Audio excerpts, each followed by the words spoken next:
11 जनवरी 2023 का जो पेपर हुआ तो सबसे हार्ड गया था यहाँ के विद्यार्थियों के लिए। एक आदमी फेल किया है, इसलिए अच्छा से करिए इसका पर्यावरण, क्योंकि बहुत पर्यावरण इसका जो आया था ना, कुछ आउट ऑफ सिलेबस भी डाला था इसमें, जो सिलेबस में शामिल नहीं है वो भी पूछा है। तो पूरा ध्यान से करिए और मज़ेदार तरीक़ा से लिखना है। लिखते हैं कि नहीं आप लोग? नहीं लिखते हैं तो दिक्कत होगा। चलिए अच्छा देखा जाएगा, जितना घुमाएगा ना हम लोग भी उसको घुमा देंगे। चलिए आइए पर्यावरण पर। खमीरीकरण एक परिवर्तन की प्रक्रिया है। खमीरीकरण किस प्रकार के परिवर्तन की प्रक्रिया है भाई? तो शर्करा को अल्कोहल में बदलना ही खमीरीकरण कहलाता है। अब हमारी बात ध्यान से समझिए, इसी को कहते हैं क्या चीज़?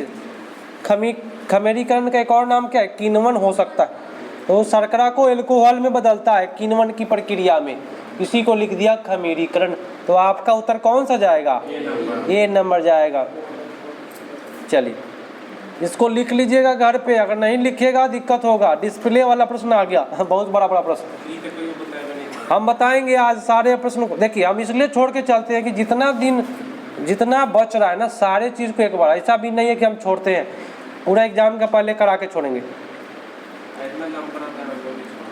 चलिए स्वच्छंद खेल होते हैं जहाँ बच्चे, आप उत्तर करिए आप लोग, जहाँ बच्चे क्या हो, बाहरी अथवा भीतरी क्रियाकलाप कर सकते हैं, वही ना होगा भाई स्वच्छंद खेल। बी में गलत क्या कर दिया हमको बताए? नियम वाली बात, बच्चा कभी भी नियम का पालन नहीं करता है, कबड्डी खेलेगा बस। और सी में क्या है? लिंग विशिष्ट खेल, माने तुम लड़की हो तो तुम किती किती खेलो, ये हो गया लिंग विशिष्ट खेल। और लड़का है तो तुम बैट बॉल खेलो, ये गलत बात हो गया। विशिष्ट क्रियाकलाप, विशिष्ट वर्ड ही गलत होता है। अब आइए नेक्स्ट पर। बीजा अंकुरण, बीजों का अंकुरण किसकी उपस्थिति में हो सकता है? नमी रहेगा तभी अंकुरण हो पाएगा, बिना नमी के हो न सकता है। उत्तर कौन चला गया? सी। लेकिन यहाँ पे 64 का उत्तर क्या दिया? बीज अंकुरण किसकी अनुपस्थिति में हो सकता है? हाँ यहाँ अनुपस्थिति दे रहा है, उपस्थिति रहता तो नमी मारते। देखिए उत्तर को चेंज करते हैं हम फिर से, अनुपस्थिति पूछ रहा है ना, प्रकाश की अनुपस्थिति में हो सकता है, माने प्रकाश नहीं रहेगा ना तो बीज का अंकुरण हो जाएगा। क्योंकि भाई बीज के लिए क्या करते हैं, पोटली में बांध करके उसको जमीन में रख देते हैं, तो उसको प्रकाश मिला कहाँ? तो किसके अनुपस्थिति में? सूर्य के प्रकाश के अनुपस्थिति में बीज का अंकुरण हो सकता है। ट्रेन वाला प्रश्न आज हम सारे चीज को बताएंगे, घबराइएगा नहीं। चलिए कहता है क्या? पाश्चुरीकरण, दूध को लगभग डैश तक गर्म किया जाता है, फिर अचानक अति ठंडक के कारण भंडार किया जाता है। हमारी बात सुनिए, पाश्चुरीकरण में होता क्या है? दूध को खूब गर्म कर देते हैं और उसको अचानक ठंडा करके पैक कर देते हैं, ये हो गया आपका पाश्चुरीकरण। इसमें होता क्या है कि दूध जो है उसमें कीड़ा नहीं पकड़ता है, ठीक है। तो उत्तर होगा कौन सा? कितने डिग्री पर? 15 डिग्री पर। 32 वाला मिनट नहीं है, 15 से 30 सेकेंड के लिए। हाँ 15 से 30 सेकेंड के लिए, उसके बाद 70 डिग्री सेल्सियस। पूरा का पूरा नहीं दिया अच्छा से इसमें, तो याद रखिए पाश्चुरीकरण के लिए हो जाएगा 15 से 30। अगला, भौतिक विशेषताओं के आधार पर कद्दू के पौधे को किसमें वर्गीकृत किया? मैंने कद्दू लतरता है ना, तो विसर्पी लता, लतरने वाला विसर्पी लता, मैंने किसी के सहारे जब लतरता है तो उसको कहते हैं विसर्पी लता। मैंने ढाठर देखे, ढाठर पर लतरता है ना, विसर्पी लता कहते हैं। तो उत्तर कौन सा हो जाएगा? आरोही लता जो है ना वह खुद से चलता है। झाड़ी तो बांस ऐसी हो गया, साग, ठीक है, साग टाइप का होता है। अच्छा उंगलियों से छूकर, साग तो बांस हो जाएगा। बांस पूछेगा क्या है? साग है, साग है, साग। अब आइए अगला प्रश्न है कि उंगलियों से छूकर एक महसूस करके पढ़ने की क्रिया क्या कहलाती है? पढ़ने की क्रिया का उपयोग उन लोगों द्वारा किया जाता है। उंगली से छूकर कौन करता है? जो देख नहीं सकता है ना, वो छू के पड़ेगा। तो उत्तर हो जाएगा डी। अब आइए, वाष्पीकरण के कारण शीतलन की प्रक्रिया तब धीमी होती है जब वायुमंडल में जल के खुले पृष्ठ का क्षेत्रफल क्या हो। क्षेत्रफल जब कम होगा तो वाष्पीकरण कम होगा, क्षेत्रफल ज़्यादा तो वाष्पीकरण ज़्यादा। सुनिए, क्षेत्रफल वायुमंडल का तापमान कम तो वायु क्या होगा? वाष्पीकरण भी कम। उत्तर कौन जाएगा? तो लिखा हुआ है कि पृष्ठ क्षेत्रफल, आप उत्तर पर आते हैं, घटता है तो वायुमंडलीय ताप भी क्या हो जाता है? निम्न हो जाएगा। जैसे कि वो छिपा में रख दीजिए पानी और एक गिलास में रख दीजिए पानी, सबसे ज़्यादा वाष्पीकरण किसका होगा? छिपा वाला का। पृष्ठ क्षेत्रफल ज़्यादा है उसका, इसलिए ज़्यादा होगा। जिसका कम तो कम। उत्तर कौन गया? डी। अब देखिए, आउट ऑफ सिलेबस, बुंदेलखंड के क्षेत्र की फुर्तीली नृत्य शैली है। देखिए, यही है आउट ऑफ सिलेबस वाला प्रश्न। कौन सा हो जाएगा? स्वांग नृत्य। याद रखिएगा, बुंदेलखंड की फुर्तीली नृत्य शैली कौन है? खूब छटपटा के डांस करता है इसमें। फुर्तीली नृत्य नाम से ही पकड़िए इसको, स्वांग नृत्य। मटकी वाला बात होती है ना, मटका रख करके जो डांस कर, राजस्थान की बात है। भगोरिया, लावनी, लावनी तो हो गया महाराष्ट्र। भगोरिया को देख लीजिएगा, भगोरिया कौन है? गूगल करना होगा। अगला प्रश्न, पौधे के संदर्भ में सही विकल्प की पहचान कीजिए। चलिए भाई, हम पहचान कर लेते हैं इसका। फर्स्ट में क्या बोला कि पौधे भूरक्षण को रोकते हैं, माने भूमि जो भी कटाव होता है ना उसको रोकता है, जड़ से जड़ कस के बांध लेता है भूमि को। ये तो बात सही बोला, भूक्षरण को रोकता है। और मृत सूखी पत्तियों उर्वरक कीटनाशक बनने के लिए उपयुक्त होती है। ये बात पौधे के लिए सही जा रहा है क्या? गलत बात हो गया। पशु पौधे को आश्रय प्रदान करता है पौधा, कहता कि आवा रह जा हमरा में, ये बात गलत हो गया। पौधे हमें बीज प्रदान करते हैं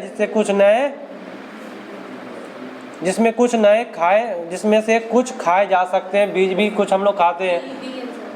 चलिए, तो आपका उत्तर गया डी पर। अब आ जाइए, अगला प्रश्न है कि पौधे के भागों तथा उनके कार्यों को नीचे बताया गया है, सबसे उपयुक्त कारण बताए, सबसे उपयुक्त कथन बताए। चलिए, तो फर्स्ट में क्या कर दिया गलती?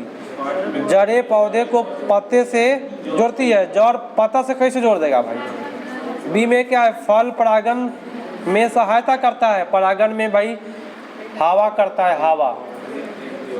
फूल पौधे के प्रजनन का अंग होता है, बात सही है, यहीं से प्रजनन होता है, फूल से।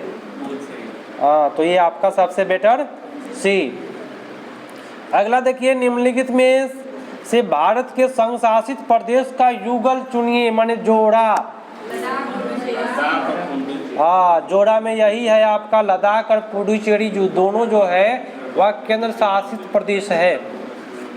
उत्तर चला गया। अब आ जाइए, सी पर चला गया ना।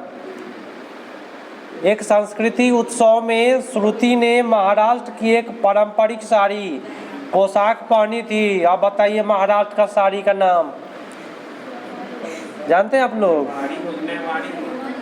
नवारी। महाराष्ट्र का नवारी है, वहाँ का उत्सव में लोग पहनता है नवारी। तो घर पे लिखिएगा मैडम, यहाँ नहीं, घर पे। हाँ, घर पे लिखने के लिए बोला गया है। कहाँ का है? अब आ गया आपका पेडागोजी, क्या कहता है? बहुत अच्छा प्रश्न है। बाल विवाह निरोध अधिनियम 2006। अब ये बात याद रखिएगा, बाल विवाह निरोध अधिनियम माने बाल विवाह पर रोक कब लगा? 2006 में। के अनुसार भारत में विवाह की न्यूनतम आयु क्या हो गई है? लड़कियां 18 और लड़का 21। अब ये बढ़ गया है। अब 2006 के तहत पूछेगा तो ये मारना है। अब 21-24 चल रहा है नया वाला, उस पर डिस्कस चल रहा है, अभी लागू हुआ नहीं है। गांव में लोग 18 होते होते बस सहनाई बज जाता है। आज मेरे यार के शादी चलिए, कक्षा 3 में पढ़ने वाली मधु अपने घर में लगे गुलाब और तुलसी के पौधे को पहचानती है। देखो मधु नाम की लड़की है, ठीक है, पहचान नहीं है गुलाब और तुलसी को। पौधे की पहचान में निम्नलिखित में कौन सी क्रिया शामिल है? तो आंख से देखेगा तब ना पहचानेगा भाई। तो अवलोकन फर्स्ट हो गया। आज जब भाई पहचान रहा है तो भाई तुलना होगा कि भाई गुलाब ऐसा होता है। आप कहेंगे सर तुलना गलत होता है, तो तुलना विद्यार्थियों के साथ तुलना करना वो गलत होता है, बुद्धि घटता है तुलना करने से। लेकिन भाई पेड़ पौधा में तुलना करने से क्या बुद्धि घटेगा? इसमें तो और बुद्धि बढ़ेगा कि इस पौधा में क्या चीज़ है। तो बाकी सारे चीज़ आपका क्या हुआ? गलत हुआ। ए और बी चला गया आपके आंसर में। अगला प्रश्न आपसे बोल दिया कि पर्यावरण अध्ययन के शिक्षण अधिगम में प्रकृति की सौर संचालित करने का उद्देश्य है। अब भाई क्या उद्देश्य है हो? फर्स्ट में बोला क्या? प्रकृति के बारे में बोल रहा है ना।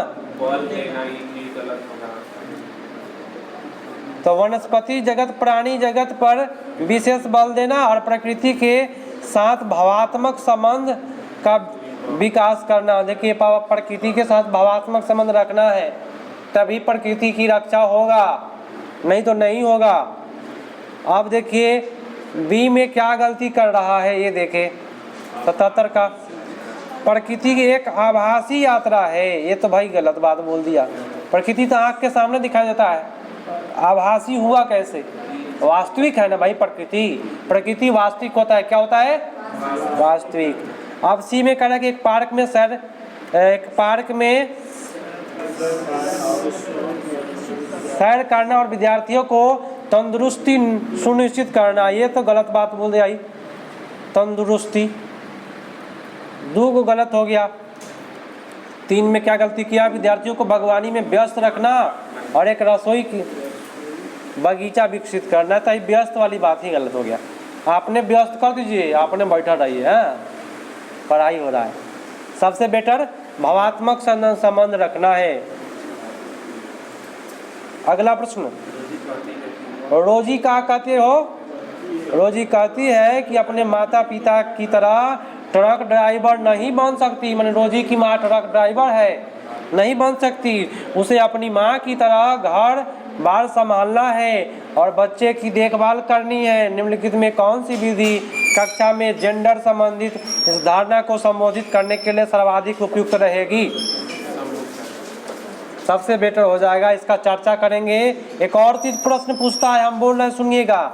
एक पूछता है एक लड़का जो है उसकी माँ ऑटो ड्राइवर है, तो क्या उसको बोलिएगा, क्या करिएगा? उसके बारे में क्लास में चर्चा करना चाहिए कि हाँ लड़कियां भी बस चला सकती है। तो यहाँ पे चर्चा वाली बात, कभी भी लिंग भेदभाव कहेगा ना तो वहाँ चर्चा चलना चाहिए, उससे ठीक हो जाएगा। अगला है कि प्राथमिक विद्यालयों के बच्चों को पर्यावरण अध्ययन के शिक्षण करते हुए आपने पाया कि कुछ बच्चे एकल अभिभावक परिवार में रहते हैं। माने कोई बच्चा जो है ना एकल अभिभावक वाला परिवार में रहता है, माने माता पिता भाई बहन, ठीक है। इस परिस्थिति में आपकी क्या प्रतिक्रिया होगी बताए? फर्स्ट ऑप्शन में क्या गलती किया है? अवहेलना करेंगे, गलत बोला। बी में क्या गलती बोला? बच्चों को सहानुभूति दर्शाए, उनके परिवार पद समझाने के लिए कहे। हई सहानुभूति दर्शाइएगा, कोई भी बच्चा के साथ सहानुभूति नहीं देना, ये बात गलत होता है ना। गार्जियन आकर के कंप्लेन कर सकता है।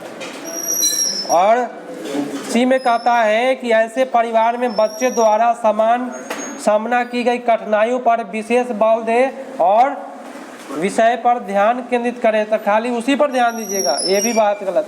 मैंने किसी एक को सेल्फिश लेकर के नहीं चलना है, ठीक है। तो ऐसे बच्चे को का संदर्भ सम्मिलित करे और सहानुभूति की एक संस्कृति का निर्माण करे, एक अच्छा संस्कृति का निर्माण करिए सहानुभूति देने का। सबसे बेटर डी जाएगा, हाँ डी, इससे बेटर कुछ नहीं। एक संस्कृति का निर्माण करने के लिए कह रहा है, सहानुभूति की एक संस्कृति, यहाँ पे सहानुभूति देने के लिए नहीं कह रहा है। चलिए, रूपल जो है वह कक्षा 5 की छात्रा है, सुनिएगा। कौन क्लास के है? 5 क्लास का। वह अपने शिक्षक को बताती है, क्या बताती है वो, कि जब उसकी छोटी बहन रोती है तो दादी उसे कहती है चुप हो जाओ, नहीं तो चांद पर बैठा बूढ़ा बाबा उसे ले जाएगा। क्या बात है। यदि आप रूपल के शिक्षक हैं तो आप क्या करोगे भाई? आप लोग टीचर बनने जा रहे हैं ना, क्या करिएगा? यही तो दिमाग। आप ही कहेंगे हाँ बूढ़ा बाबा ले जाएगा, क्या मारिएगा हो?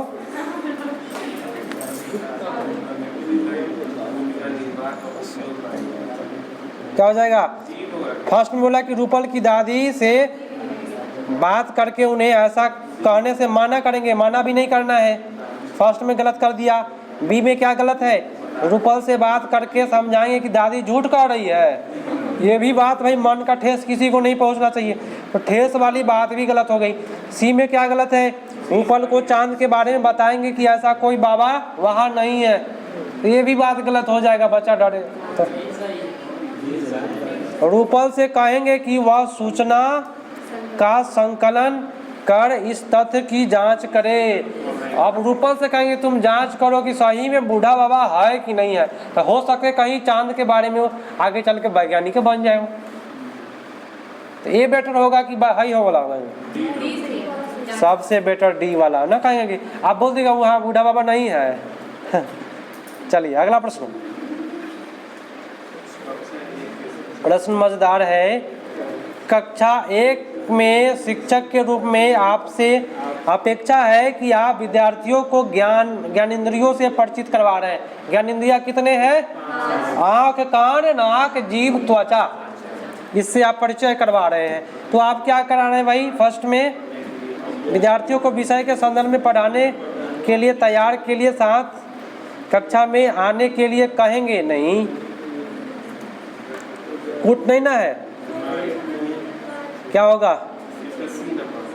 हाँ, प्रत्येक संवेदना का कार्य चित्रण के लिए मूर्त पदार्थ का उपयोग करेंगे।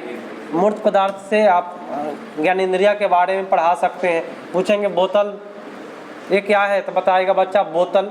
तो क्या चीज़ से तुमने देखा? तो बच्चा बोला सर जी आँख से देखनी। आँख क्या है तुम्हारा? तो ज्ञानेंद्रिया है। आप कुछ बजा करके बताएंगे ये क्या है, तो क्या चीज़ का आवाज़ सुने हो? तो ताली का सुने हैं। ताली किससे सुने हो? तो बच्चा कहेगा कान से। कान क्या है? तो ज्ञानेंद्रिया है। तो ऐसे पढ़ाते हैं। सबसे better C is the right answer. वही रोल प्ले उसी के अंतर्गत, हाँ तो उसी के अंतर्गत आ जाता है, संवेदना के अंतर्गत। अगला प्रश्न है कि निम्नलिखित में से कौन सा कथन पर्यावरण अध्ययन की प्रकृति की सर्वाधिक उपयुक्त व्याख्या है? सबसे बेटर व्याख्या कौन सा है? मानव व्यवहार और पारिस्थितिकी तंत्र में सामंजस्य, प्राथमिक से लेकर माध्यमिक शिक्षा तक शिक्षा, पर्यावरण के बारे में सतत रहने वाली, हाँ यही सतत वाली बात हो जाएगा। सबसे बेटर सी होगा। सी जा रहा है ना सही? देख लीजिएगा। अगला प्रश्न है कि कक्षा 2 में एक पर्यावरण अध्ययन के शिक्षक के रूप में आपको विद्यार्थियों को यात्रा थीम से परिवहन प्रकरण का संपादन करना है। मतलब कि आप एक टीचर है और बच्चा को यात्रा के बारे में बताना है, यात्रा थीम है आपका, ठीक है। तो इसके लिए आप क्या करिएगा? टीचर बनने जा रहे हैं सर, बताए। तो विद्यार्थियों के संदर्भ में फर्स्ट में क्या गलत किया? नोट्स बनाना, इससे बच्चा रट जाएगा। बी में क्या गलती? परिवहन के महत्व को कंप्यूटरीकृत प्रस्तुत, ये कंप्यूटर सबको नहीं आएगा। सूचना संप्रेषण साधनों का उपयोग करेंगे, उनके अनुभव से निष्कर्ष, बच्चा के अनुभव जो होगा ना वो सबसे बेटर होगा। तो डी में क्या है? परिवहन का उपयोग कर अर्थ निकालने के लिए समाचार पत्रों के लेख पढ़ेंगे। लेख पढ़ने से ना होने वाला है। अब आ जाइए अगला प्रश्न कि पर्यावरण अध्ययन की प्रकृति को निम्नलिखित में कौन सा कथन सर्वोत्तम प्रकार से प्रदर्शित करता है? सबसे बेटर प्रकार से। आंख में पानी मारिए, पानी मारिए, ना ना आवा था नींद, पानी मारिए। पर्यावरण अध्ययन की प्रकृति में कौन सा कथन सर्वोत्तम प्रकार से प्रदर्शित करता है, सबसे बेहतर प्रकार से? ए में क्या गलती किया? कोई अलग नहीं लगा दिया। बी में क्या गलती है? पर्यावरण अध्ययन उच्च प्राथमिक कक्षाओं के, तो भाई उच्च प्राथमिक में पर्यावरण अध्ययन नहीं आता है। पर्यावरण अध्ययन समस्या के बारे में जागरूक रहेंगे, संवेदनशील रहेंगे, इससे बेटर कुछ नहीं। क्या संवेदनशील रहेंगे तब ना पर्यावरण का रक्षा होगा भाई, पेड़ पौधे का रक्षा होगा। अब आपका 85 कहता है कि कक्षा 3 में विद्यार्थियों को प्रकरण चिट्ठी आई है, माने वो चीज पढ़ा रहे हैं क्या? चिट्ठी आई है, वतन की चिट्ठी आई है ना, के शिक्षण के लिए निम्नलिखित में कौन सा क्रियाकलाप उपयुक्त है, सबसे बेटर क्रियाकलाप बताए? 85 का संचार पाठ पढ़िए, संबंधित अभ्यास कीजिए। गलत। विद्यार्थियों को सूचना जोड़कर उनके शब्दों में लिखिए। कौन ज्यादा सही? कूट है का? पहले कूट को देखिए तो हो 85 का। क्या को सही करना है? 2 गो। चलिए बी और डी, तो फर्स्ट तो गलत था। विद्यार्थियों को सूचना से जोड़कर उसको अपने शब्दों में लिखने के लिए कहेंगे। हाँ, बच्चा जब अपने शब्दों में लिखेगा ना तभी वो कुछ लिख पाएगा अपना विचार। ना लिखा रहता है एग्जाम में कि विद्यार्थी यथासंभव अपने शब्दों में उत्तर दे, होता है ना, वो बेटर हो गया। आप देखिए सी में विद्यार्थियों को उसके दादा दादी को पत्र लिखने के लिए तैयार करवाएंगे। भाई दादा दादी से लिखवाएंगे। डाकिए के कार्य के अनुभव के लिए एक स्थानीय डाकघर जाने की योजना बनाएं, सबसे बेटर है। डाकिए के बारे में जान जाएंगे तो कौन सा जाएगा? डी नंबर होगा इसका, डी। चलिए अगला फिर से कूट आ गया। कूटिए आप लोग। निम्नलिखित में कौन से कथन बच्चे के पर्यावरण अध्ययन सीखने के संदर्भ में सही है? सबसे बेटर कौन सा होगा इसमें?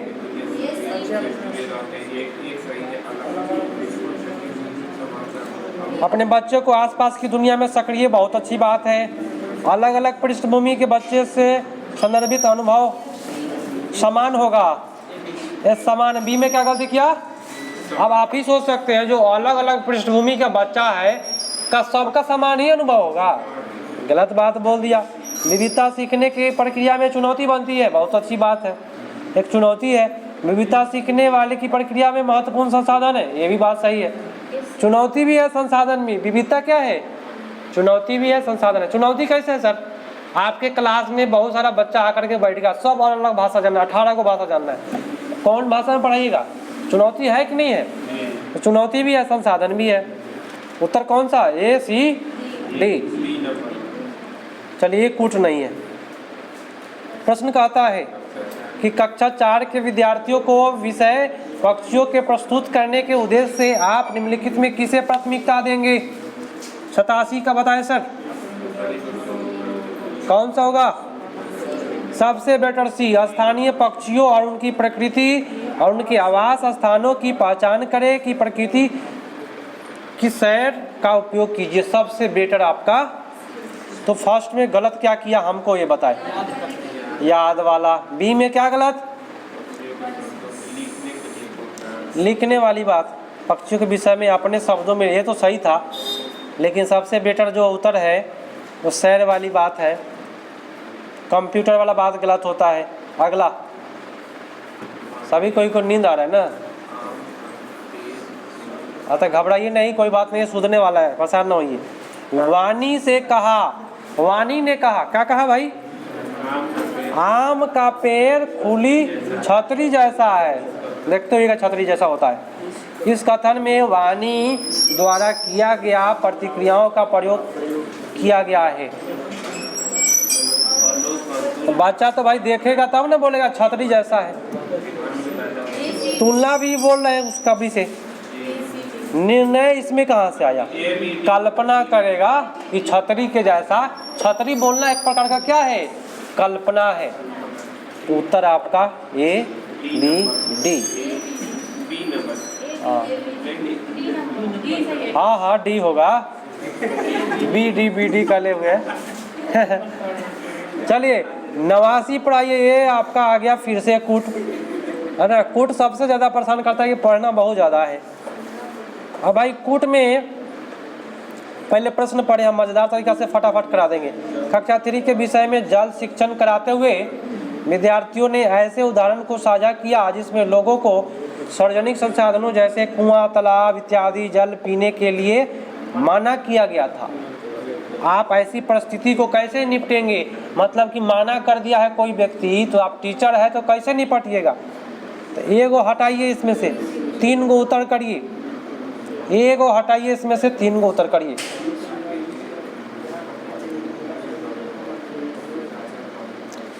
फर्स्ट में एक विद्यार्थियों को विषय को हटाने से रोकने और विषय पर ध्यान केंद्रित के लिए कहेंगे। ये तो बात सही है, बच्चा ध्यान केंद्रित करेगा। विद्यार्थियों को ऐसी घटनाओं को कक्षा में साझा करने से मना करेंगे। भाई क्या काहे मना करिएगा आप? ये वो गलत हो गया, ये पकड़ा गया। उसके अनुभव को साझा करेंगे और समानताओं के मूल पर बल देने के लिए कहेंगे। माने समानता क्या है ना। तो ए भी सही जा रहा है आपका, ए सही जा रहा है, सी सही जा रहा है। फिर अनुभव वाली बात डी में बोल रहा है। जल संरक्षण पर निबंध लिखने के लिए कहेंगे तो बच्चा खुद से लिखेगा। सबसे better A B D, B नहीं होगा, ए सी डी होगा, बी वाला तो गलत था। माना करने वाली बात गलत जा रहा है। किसी भी बच्चा को मान्य कर देंगे तो उसको ठेस पहुंचता है, इसीलिए गलत होता है। और अंतिम प्रश्न, उसके बाद सो जाइए आप लोग, नींद ले रहे हैं आप लोग। प्रश्न कहता है पर्यावरण अध्ययन विषय हेतु निम्नलिखित में कौन सा उद्देश्य सर्वाधिक महत्वपूर्ण है? और लाइट चलाइए तो हो, लाइट चलाइए। सबसे अधिक महत्वपूर्ण कौन सा है? अब ना आएगा नींद। फर्स्ट है विषयगत अवधारणाओं की समझ विकसित करना, ये तो ठीक है, इससे भी बेटर खोजिए। सबसे बेटर सी है अवलोकन, खोजबीन, तर्क, निष्कर्ष। बहुत अच्छा बात, सी पर चला गया। चलिए